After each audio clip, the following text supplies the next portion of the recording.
so we can't film it's and everything. So everything's strict here. You need passports for every checkpoint. Yeah. We're just reaching the 30-kilometer checkpoint now, so this is like the first one where you've got to show your passport and stuff. So everybody entering Chernobyl has to actually like stop here. Was us driving an hour and a half from Kiev, and now we have arrived at the start of the exclusion zone here of Chernobyl. And here behind me we have one of the fences here, not to cross because it's radioactive. Right now my guide Igor is just sorting out some paperwork to get in through the checkpoint, because they have to check your passport. They have to have you fully registered. You have to sign papers saying that you won't do this, you won't do that, because it's quite dangerous inside in some areas. I'm lucky enough to be doing these videos with a tour company called SoloEast. On the first border of the zone, they're kind of constructing it, but I've got a list of rules that I mustn't do. I mustn't carry any kind of weapons, and I mustn't drink liquors or take any drugs. I've been given like this personal radiation monitor, so I've got to give that back at the end of the day so they can sort of test how much radiation I've had. Igor's been given the GPS tracker, so basically we've got to like go around with this all day to basically show that we're not going anywhere that we shouldn't. So to give you guys some perspective here, we just went from the green zone, which is good, healthy, very little radiation to put this into perspective, right into the depths of the red zone. Red zone meaning dangerous levels of radioactive particles were blown over here by the wind. We got policemen galore surrounding the area right now, and the Geiger counter has jumped up to 0.18, 0.19, 0.2 microsieverts.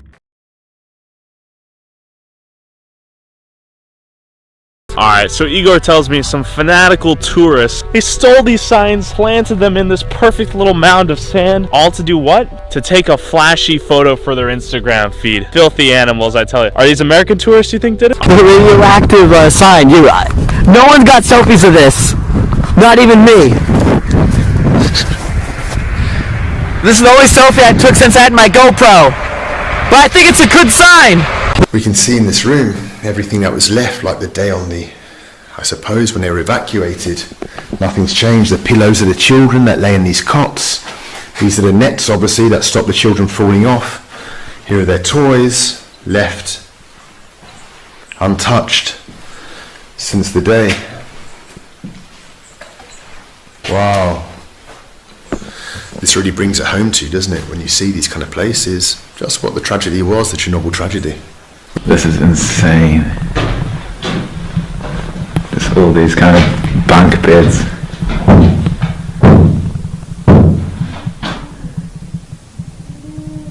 Crazy to think that this was once used every day, and then one day just the reactor blew up and everything changed.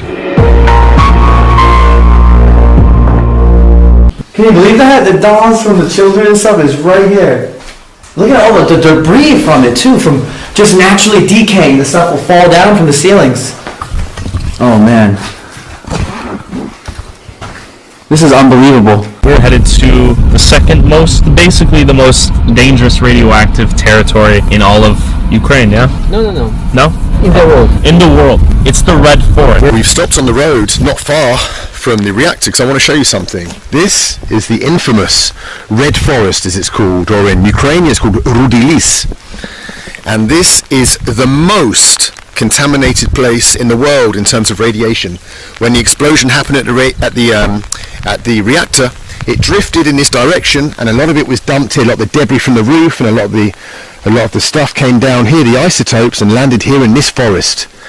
And then overnight, the forest, the trees, the leaves, everything turned to a bright colour of red. And so this was the greenery here on the right, and then you can see here how everything just overnight was turned red. And this is it. Now, okay, that stuff is died and new stuff is regenerated. So here you've got the radiation signs. There's all like the red forest. So you look at this here, and it's like 7 here. You take it close to the soil, 13, 14. It literally just keeps rising and rising and rising. That place is lethal. We're just in the car going through the red forest, and look at the counter. The counter's 13, and I'm sat in the car, 14 now. So this is where the radiation went, is it, in the forest? Put your hands up. Put the hand out. Look at 40? Oh my god, can you imagine if you were stood in that grass? Mate, that is scary. It's 37 just with out the window. You've even got the radiation marker there. Oh shit, man! It's as big as the chest X-ray. Dude, I'm mind blown by that. That's crazy. We're passing by like hundreds of apartments just coming to this area right now, but I'm gonna try to give you guys a little description of where we are right now. So right there was the administration building, the hotel, cultural arts, culture center, restaurants, supermarkets, Two 16-story buildings. and two 16-story buildings. But look at this, the Soviet Union symbol. If I zoom up ahead, you can see it right on the building, and that is so cool to see. Building behind me here, that's where all the top dogs used to live, like the head of the KGB and the head of engineering and head of the nuclear power plant. That's correct, Igor? Yeah. And the KGB is still operating in Belarus, correct? And still operating in Ukraine. But Same a different name. right. But in Belarus they still call it the KGB, don't they? Right. This is the old town square, the House of Culture. Over there's the old town restaurant. And so when you often see pictures of life here in this town of Pripyat before the disaster, this is normally what you see here. It was a typical Soviet town. This is going to blow your mind because it just blew mine. I'm going to show you something and then I'm going to show you what it used to look like to what it looks like now. It is completely different, and I didn't think we was in the same place until I saw the photograph. So guys, as you can see from this photograph, you can see the traffic lights and behind it is the swimming pool. It's a kind of like a crossroads. Now if I show you this, there's the traffic lights and in the background we have the swimming pool. It's just amazing over the years how different this whole place has changed. We just arrived at some traffic lights and we got the before and after photo. Check this out. So this is a swimming pool. That's the swimming pool in the background. Yes, right. And the traffic lights.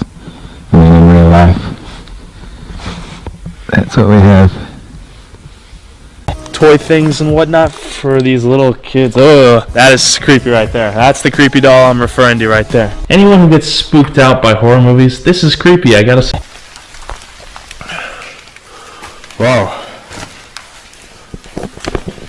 This is the old sports hall of the school. Wow, look at the floor, how it's just rotting away. The old parquet floor. Basketballs. Old Soviet basketball.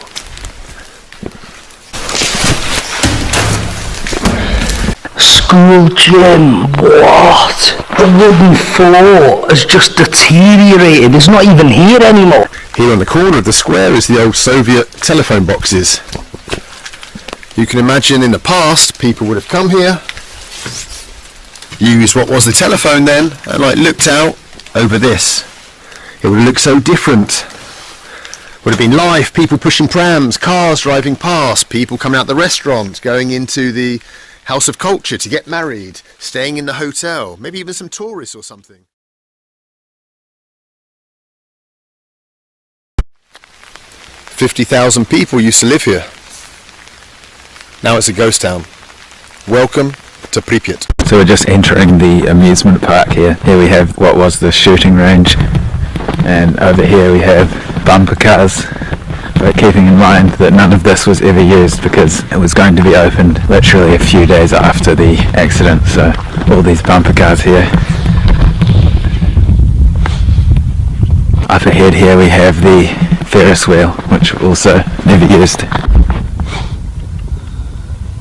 Such a strange thing. Really makes me think of material things, you know. It's like at the end of the day you've only got your health. Nothing else really matters apart from, you know, your health and your family and friends, and nothing else matters, you know, because in 1 second you got nothing. And just seeing it here, you know, this stuff was so glorified at the time, but right now it's just worthless metal just sitting here rotting away after it had all that, you know, money, or as Igor was saying, slave hours spent on it, but really kind of thought-provoking stuff.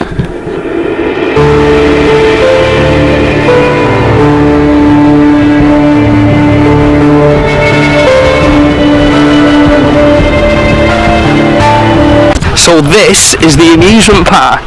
It's not that big, to be honest. And then right at the back over there, you've got the famous Pripyat wheel. Here you've got the bumping cars. How mad is that? This would have been the entrance where people fled. That's mad. 33 years ago, people would have been having a great time on them. And lastly, in the amusement park, you've got the famous Ferris wheel.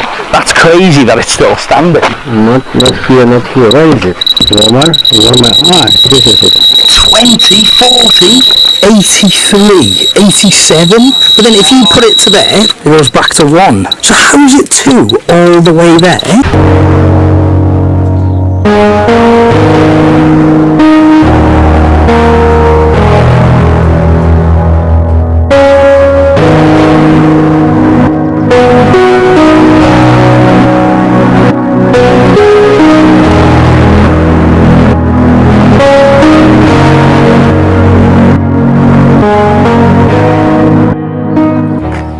So explorers, we are now in the amusement park. Now this place was supposed to have been opened the 1st of May. That was the official opening of this amusement. Apparently this entire amusement park never actually got to be used. We can take a look over here. There are these little go-karts. They look pretty sick, I gotta say. Everything's dilapidated, rusted out here. That thing's been through hell and back. Roughly 0.88 microsieverts. It's not very contaminated out here. Nice little pleasant merry-go-round. Imagine actually growing up here and then visiting the city 30 years later. Right behind me we have the most famous, if not the most famous photo location, I guess, from this entire Chernobyl incident. The Ferris wheel. That is spooky. Radiation levels, nothing to sweat. The steering wheel's right there. It's not even attached to it anymore. None of these are working. But they're all here. But over here is, you know, another instructor booth. You know, they're in there turning on this famous Ferris wheel. I mean, obviously, there's no stairs now. You can't do anything. But there you go. You can sit right in those benches.